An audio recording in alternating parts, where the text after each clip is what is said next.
Có miếng đấy nhỉ.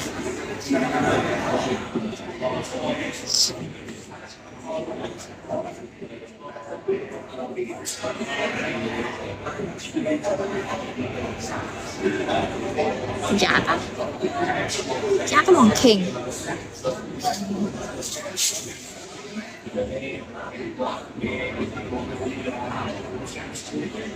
Chả có món khỉnh.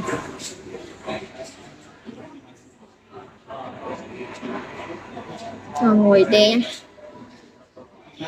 Ngồi kén chọn.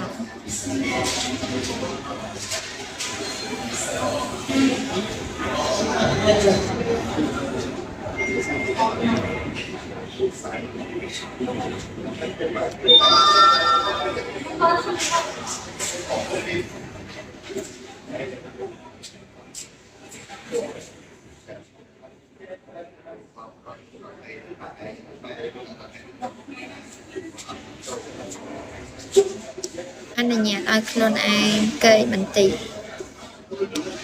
cây những chọn miền nào kia ai cây sự ăn nhà bãi nữ tam trend cái chợ này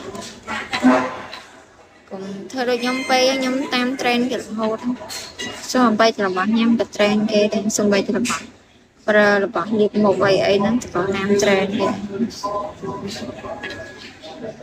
thơ ở trend mà ngày mà thơ ở trend mà đo á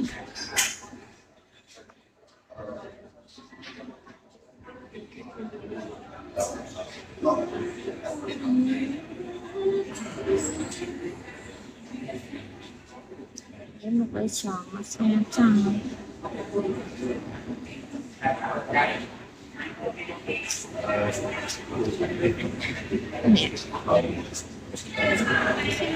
trời trời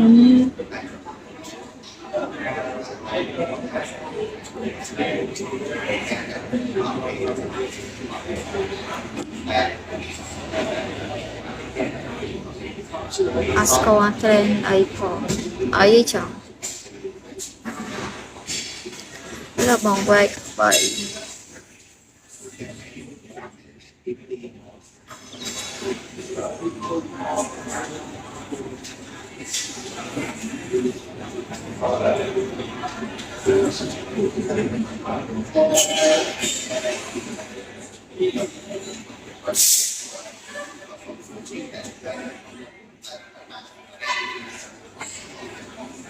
Scoa tại Rosa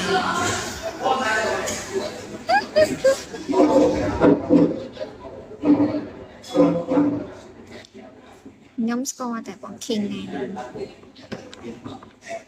trong bài cà phê ăn ở nhà tao luôn ai cây nó bài chơi mà về nhà chẳng mình nơi non trend này non cây nhị này non kịch tỏi này